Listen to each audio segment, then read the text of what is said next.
Lord, i-encourage mo naman ako. Bigyan mo ako ng mga wow moment, Lord. Yung talagang blown away ako, Lord, na napapaiyak ako.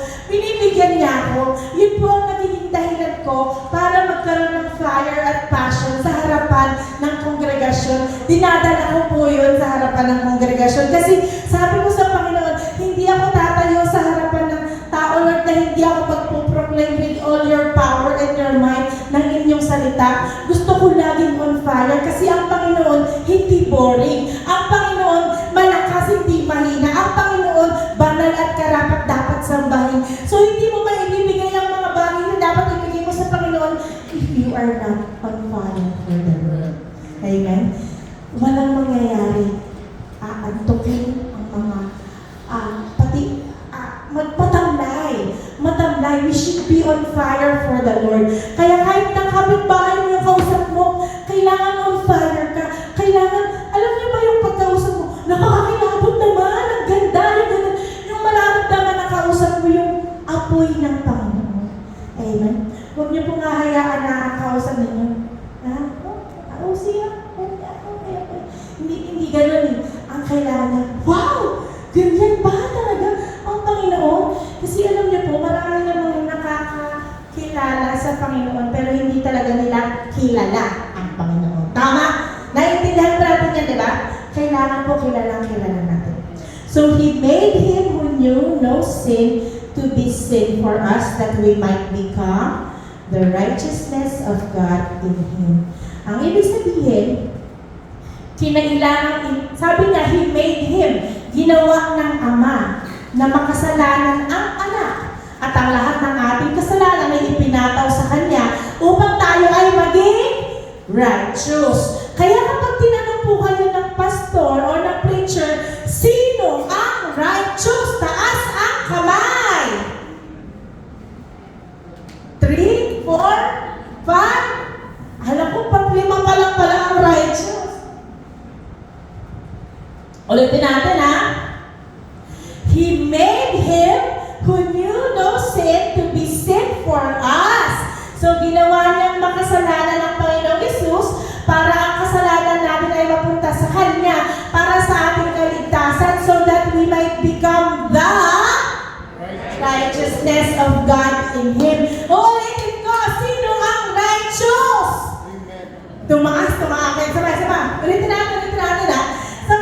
Yung pong kasalanan mo, kasalanan ng buong mundo, inagaw yan ng Panginoon Yesus, inilagay ng Ama sa katawan ng Panginoon Yesus para sa ating kalinisan at kaligtasan.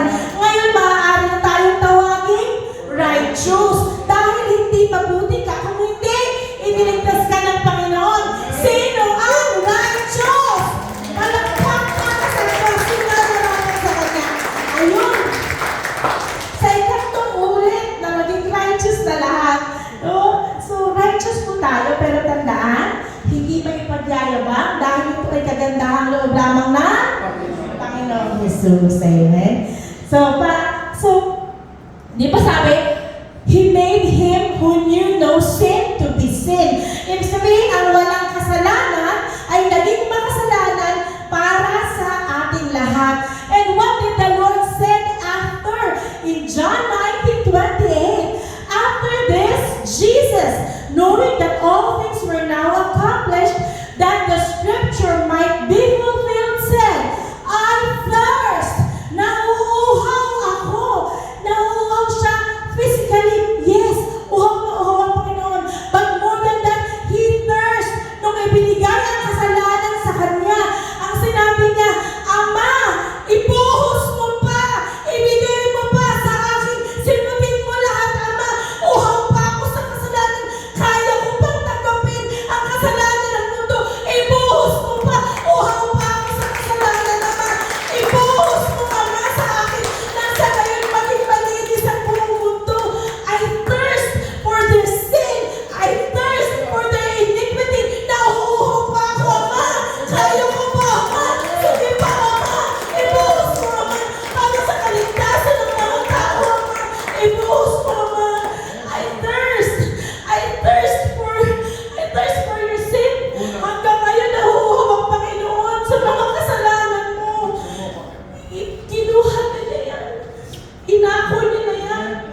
finished tetelestai.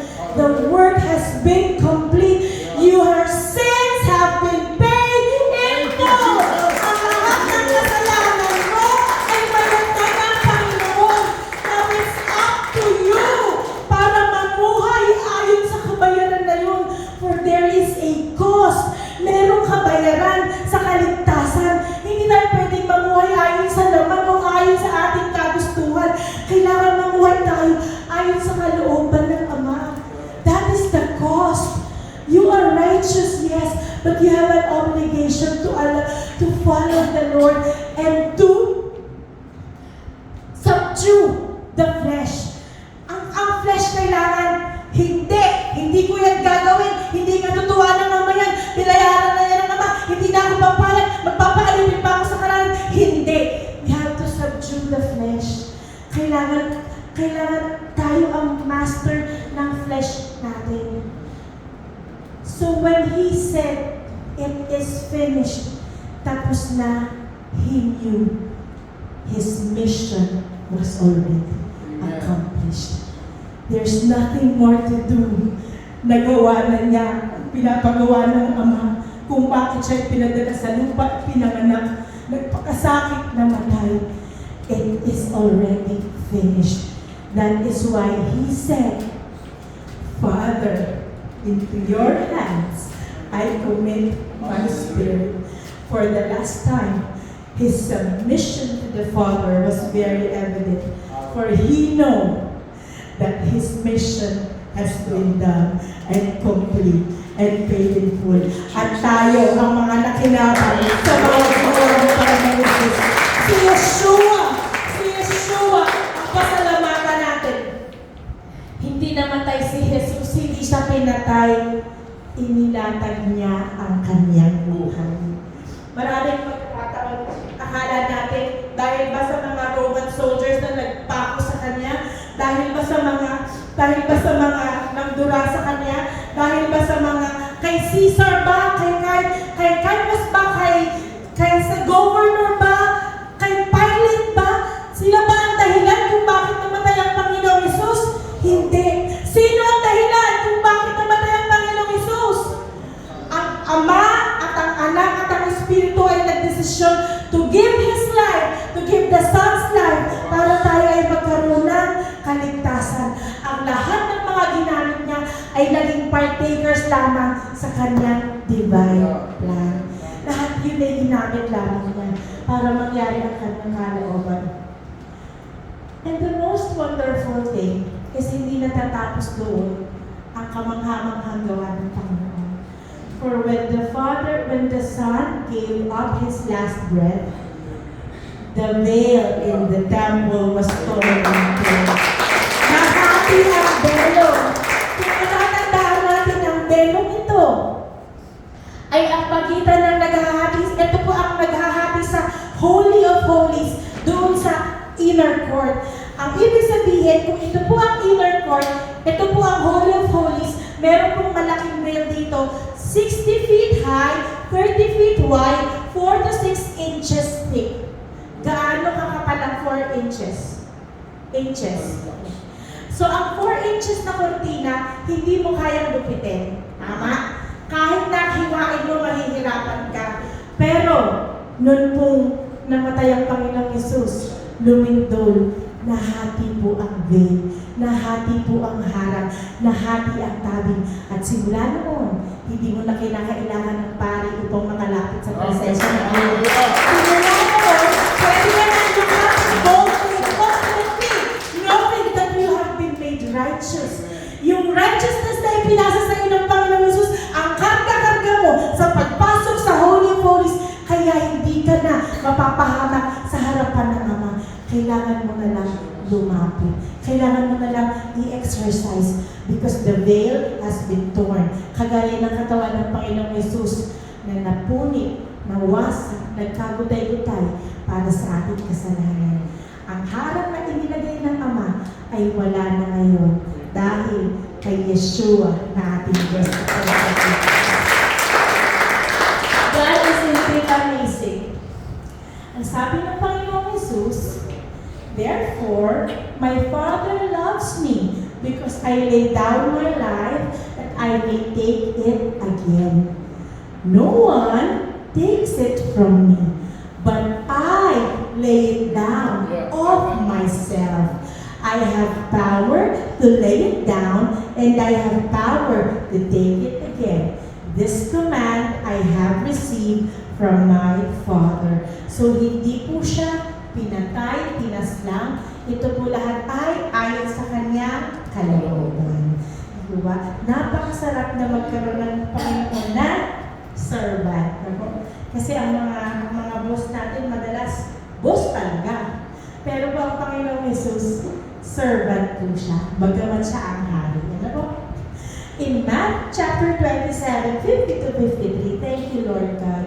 And Jesus cried out again with a loud voice and yielded up his spirit.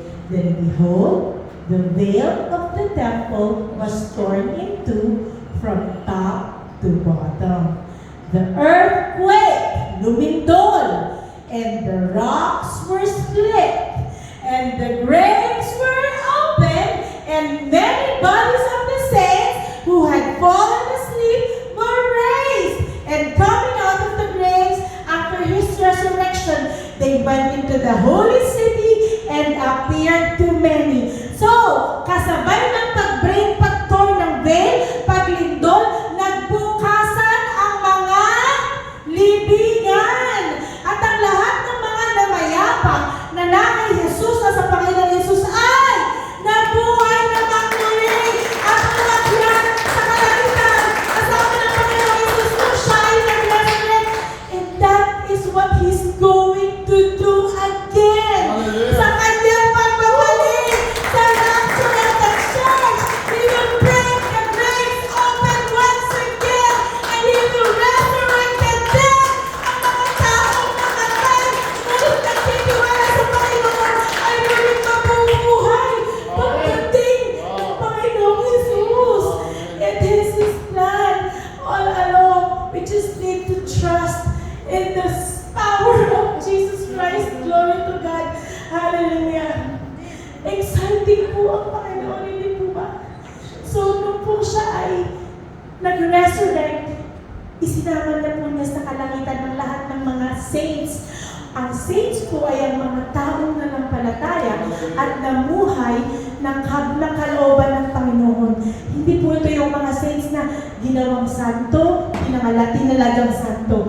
The saints are the children of the Lord. Tayo po ay saints na rin na tinatawag. Pero tingnan mo the saints who had fallen asleep. Ang ibig sabihin, ang mga mananampalataya na namayapang pansamantala, natutulog lamang po sila talaga. At pagdating ng araw, gigisingin ng Panginoon. Once more, the ground will shake, and the tombs will break open, and the souls of those who have accepted Jesus will be living for eternity. That is the first thing that will happen. The dead in Christ will rise first, and then those who are alive and remain will also be with the Lord. Amen. Tayo naman po ang susunod pagkatapos unang buksan ng Panginoon. Hindi ka ba na-excite sa plano ng mga pangyayari ng Diyos? Hindi ka kailangan ang Diyos mo ay dakila, magpos ang akalipin. Talagang hindi natin maaarap ang kanyang plano. Napakabuti ng Panginoon at ang manghamang-ha. Na-imagine ko na kapag nasa harapan niya tayo, mas lalo pang maghihina yung tuhod mo sa mga malalaman mo. Kung ngayon pa nga lang, nanghihina ka na, how much more pagkaharap mo na siya. Amen? Napakabuti ng Panginoon. Punong-puno siya ng misteryo at mga kamanghamang gawa. Alala niyo po ba itong sign na ito?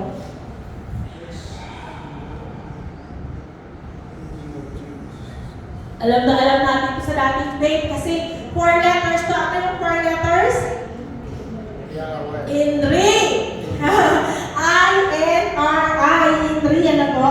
So ito po ay nakasulat sa Hebrew, Greek at Latin. Ang nagpasulat po nito ay ang mga pari.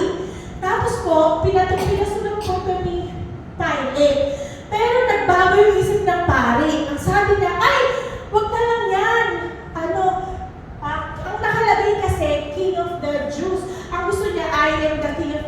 sabi niya, hindi, ang naisulat ko na, hindi ko na yung babaguhin. Sabi po niya, no, alam niyo po ba kung ano po ang ibig sabihin ng mga nakasulat na yan? Ito po kasi yung Jesus, ito mas madaling intindihin eh. Yesu, Nazarene, King Jews, basta may King at saka Jews. Pero ito po yung magandang translation, tingnan po natin ha. Tandaan po ninyo, ang salita ng Hebrew ay laging pag-anon ha. Diba? Pabaliktad. So, Jesus of the Nazareth, the King of the Jews, si Jesus ay Nazaret, ang ibang ano pala, Yeshua ha-Nazareth, Bemelech ha-Yudim. Ang ibig sabihin po, na-spell po yung kanyang pangalan na Yahweh sa mga isinulat. Handun po ang Yod, He, Vav, He. Y-H-V-H or Yahweh. Balikan natin sa Hebrew. Di po ba ang Hebrew pa ganoon? Ito pong letter na to is Yod. Y. Ito pong letter na to ay He. Ito naman po, ano ay Vav. At ito po ay He. Kasi hindi niya magkaparehas to He. He. Yod, He, Vav, He. Yahweh is in control, mga kapatid. Ano man ang gawin ng kalaban, ano man ang mga pagpilihan nila, si Yahweh pa rin ang nagtatalaga. Siya pa rin ang nagsusulat ng ating tadhana. Siya pa rin ang may kapangyarihan. Yod, He, Vav, He. That is the reason why hindi binago ang kanyang nakalagay dyan. Yan po ang kalooban ng Panginoon. Hallelujah. And truly, He is the King of the Jews and He is our King. Jehovah, Yahweh, Yod, He, Vav, He. Hallelujah. Mga bagay na lalong mabibuild up ang pananampalataya natin sa Panginoon, di ba? Walang aksidente sa Panginoon.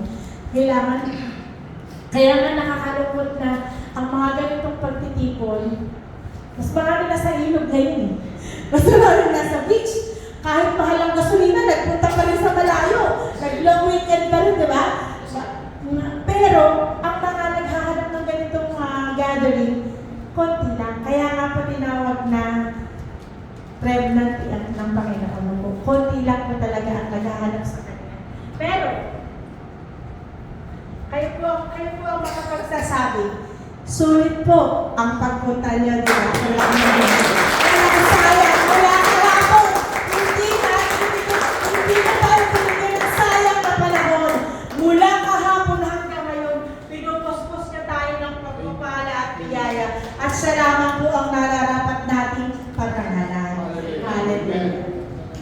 Hallelujah. Sige ka. Hallelujah. Hallelujah. So,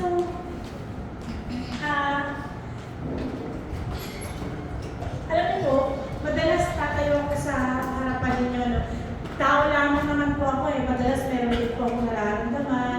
Madalas nagagalit ako sa mga anak ko. Nahihirapan nga ako. Sabi ko, patayo pa naman ako. Galit ako sa mga anak ko. Hindi naman ako nagtawad kay Lord. Pero time and time again, mapapatunayan ko na hindi talaga ako ang gumagawa ng mga ito. Ang Panginoon po talaga ang may gawa.